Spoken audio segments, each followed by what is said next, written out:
Qurani Kərimin ilahi ardıcıllığı və möcüzəvi quruluşu. Qurani Kərim sadəcə bir kitab deyil, ilahi bir bələdçidir. Onun yalnız hadisələrə əsaslanaraq izah edilməsi mümkün deyil. Çünki bu kitabın özünə məxsus bir ardıcıllığı, dahili quruluşu və ilahi stilistikası var. Quranı oxuyarkən hiss olunur ki, onun hər bir ayəsi, hər bir sözü və hətta təkrarları belə təsadüfi deyil. Bu, adi bir insan, hətta ən istedadlı şair və ya yazıcı tərəfindən belə yaradıla bilməyəcək bir mükəmməllikdir.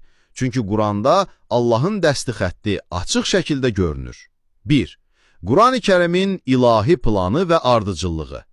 Quranın ayələri Peyğəmbərə müxtəlif zamanlarda fərqli hadisələr və kontekstlər üzrə nazil olmuşdu. Lakin bu ayələr sonradan birləşdirilərək elə bir tamlıq yaratmışdır ki, sanki əvvəlcədən planlaşdırılmışdı.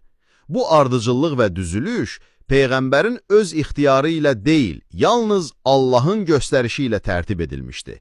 Məsələn, ayələrin axıcılığı, mövzular arasında keçidlər və təlimlərin sıralanması o qədər mükəmməldir ki, əgər bu ilahi bir tərtib olmasaydı, belə bir harmoniya yaranmazdı.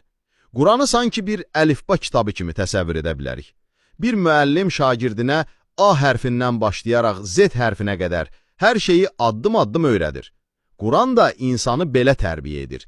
Əvvəlcə yaradanı tanıdır, sonra keçmiş ümmətlərin səhvlərini göstərir və nəticədə insana öz davranışlarını düzəltmək üçün yol göstərir. Bu ardıcıllığı yalnız Quranı başdan ayağa, yəni 1-ci surədən 114-cü surəyə qədər oxuyanlar tam dərk edə bilər. Əks halda yalnız ayrı-ayrı parçaları oxuyanlar Quranın bütöv sistemini və dərin mənasını qavraya bilməzlər. 2. Quranın təlim metodu, addım-addım öyrənmə. Qurani Kərimin təlim üsulu elə qurulub ki, o insanı mərhələli şəkildə inkişaf etdirir. Məsələn, 2-ci surədə Əl-Bəqərə surəsində ilkin olaraq Allahın varlığı, sifətləri və qüdrəti haqqında məlumat verilir, təxminən 40-cı aya qədər, sonra keçmiş ümmətlərin səhvləri vurğulanır, onların dinə öz əlavələrini etmələri, ilahi hökmləri, şəxsi mənafeylərinə uyğun dəyişdirmələri və nəticədə haqqı ucuz qiymətə satmaları. Bu tənqidlər təkcə keçmişə aid deyil, eyni zamanda bugünümüzə də işarədir. Çünki bugün də bəzi insanlar dini öz istəklərinə uyğunlaşdırır, hədis və rəvayətlər yozaraq əsil məqsəddən uzaqlaşırlar. Qurani Kərim təkcə bir ilahi kitab deyil, həm də insanın mənəvi və intellektual inkişafı üçün mükəmməl bir təlim-tərbiyə sistemidir. Bu sistem elə qurulub ki, o insan şuurunu addım-addım yüksəldir. Sanki bir müəllim şagirdini ilkin bilirlərdən ali səviyyəli düşüncəyə aparır. Quranın təlim metodunun ən bariz nümunələrindən biri onun sual-cavab üslubudur. Bu üslub xüsusən səndən soruşurlar ifadəsi ilə başlayan ayələrdə və sonraki mərhələlərdə insanlara ünvanlanan suallarda özünü göstərir. Bu prosesi daha yaxşı başa düşmək üçün gəlin mərhələləri ətraflı nəzərdən keçirək. A halı, səndən soruşurlar. İlkin təlim mərhələsi. Quranın ilk surələrində, xüsusən ilk 10 surədə səndən soruşurlar yəsəlunəkə ifadəsi ilə başlayan ayələr tez-tez rast gəlinir. Bu ayələr Peyğəmbərə ümmətin müxtəlif suallarına cavab olaraq nazil olmuşdur. Məsələn, Əl-Bəqərə surəsi 189 səndən yeni ay barəsində soruşurlar. De ki, bu, insanlar və həcc üçün vaxt ölçüləridir. Əl-Bəqərə surəsi 215 səndən soruşurlar ki, nəyi sədəqə olaraq verək? De ki, valideynlərə, yaxın qohumlara, yetimlərə. Əl-Ənfal surəsi 1 səndən qənimətlər barəsində soruşurlar. De ki, qənimətlər Allahın və Rəsulunundur.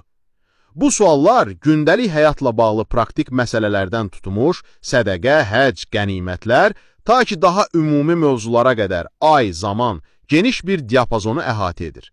Bu mərhələdə Quran sanki bir müəllim kimi şagirdlərinin ilkin suallarına cavab verərək onları əsas biliklərlə təchiz edir. Bu, təhsil prosesində ibtidai sinif şagirdlərinin sadə suallarına cavab verməyə bənzəyir. Bu nədir? Bunu necə edək? Bu suallar vasitəsilə Quran ümməti həm gündəlik həyatda, həm də iman əsaslarında öyrədir. Lakin diqqət çəkən bir məqam var. Bu, səndən soruşurlar ifadəsi Quranın sonraki surələrində tədricən azalır və mövzular dəyişir. Məsələn, sonraki surələrdə bu ifadə daha çox qiyamət günü və axirət kimi dərin mövzularla bağlı istifadə olunur. Məsələn, İsra surəsi 85-də səndən ruh barəsində soruşurlar, yaxud Nəziyyat surəsi 42-də səndən soruşurlar ki, saat, yəni qiyamət nə vaxtı kimi ayələr buna nümunədir. Bu, təlim prosesində şagirdin artıq sadə suallardan keçərək daha mürəkkəb və mənəvi mövzulara hazır olduğunu göstərir. B halı, məyər onlar düşünmürlərmi? Şagirdin məsuliyyət mərhələsi. Quranın sonraki mərhələlərində sual-cavab dinamikası dəyişir. Artıq sualı Quran verən tərəf olur və insanlara birbaşa suallar ünvanlayır. Məyər onlar düşünmürlərmi? Əfələ yətəfəkkərun, bəs görmürlərmi? Əfələ yaraun, onlar axtarmırlarmı? Əfələ yətədəbbərun kimi suallar Quranın müxtəlif yerlərində, xüsusən də orta və son surələrdə çoxluq təşkil edir. Bu suallar təkcə ritorik suallar deyil, həm də insanı düşünməyə, ətrafına diqqətlə baxmağa və Allahın ayələrini dərk etməyə çağırışdı. Bu mərhələdə Quran sanki şagirdindən öyrəndiklərini tətbiq etməsini və özü nəticə çıxarmasını tələb edir. Təhsil prosesində bu, müəllimin şagirdə, indi sən özün düşün, bu dərsdən nə öyrəndin deməsinə bənzəyir.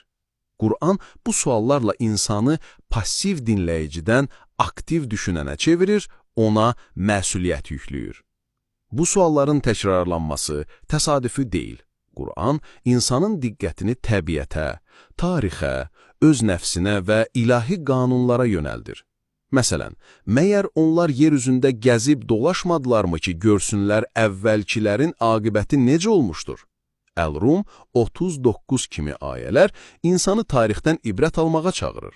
Bu, şagirdin artıq əvvəlki dərslərin mənimsədiyini və indi daha dərin düşüncəyə hazır olduğunu göstərir. C. Son surələr, ali səviyyəli təlim. Quranın son surələri mesaj baxımından daha dərin və mənəvi cəhətdən daha sıxlaşmışdı. Bu surələrdə artıq praktik məsələlərdən çox insanın Allahla əlaqəsi, qiyamət günü, axirətə hazırlıq və nəfsin tərbiyəsi kimi mövzular ön plandadır. Bu surələr sanki təhsil prosesində 11-ci sinifi bitirən bir şagirdə ünvanlanmış dərslərə bənzəyir. Artıq şagird əsas bilikləri öyrənib, suallar verməyi və cavab axtarmağı bacarıb, indi isə həyatın daha dərin mənalarını dərk etməli və özünü axirətə hazırlamalıdır. Quran bu mərhələdə insanı təkcə düşünməyə deyil, həm də hərəkətə keçməyə, nəfsi ilə mübarizə aparmağa və Allahla əlaqəsini gücləndirməyə çağırır. D. Təlim prosesinin hikməti. Quranın bu sual-cavab dinamikası və mərhələli təlim metodu təsadüfi deyil. Bu, insanın öyrənmə tərzinə uyğunlaşdırılmış ilahi bir sistemdir.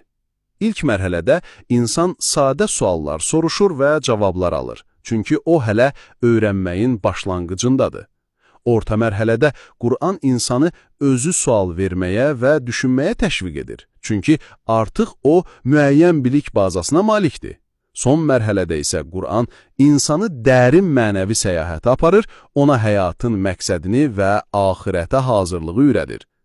Bu prosesi təhsilə bənzətsək, Quran sanki bir müəllimdir ki, şagirdini ibtidai sinifdən ali təhsilə qədər aparır.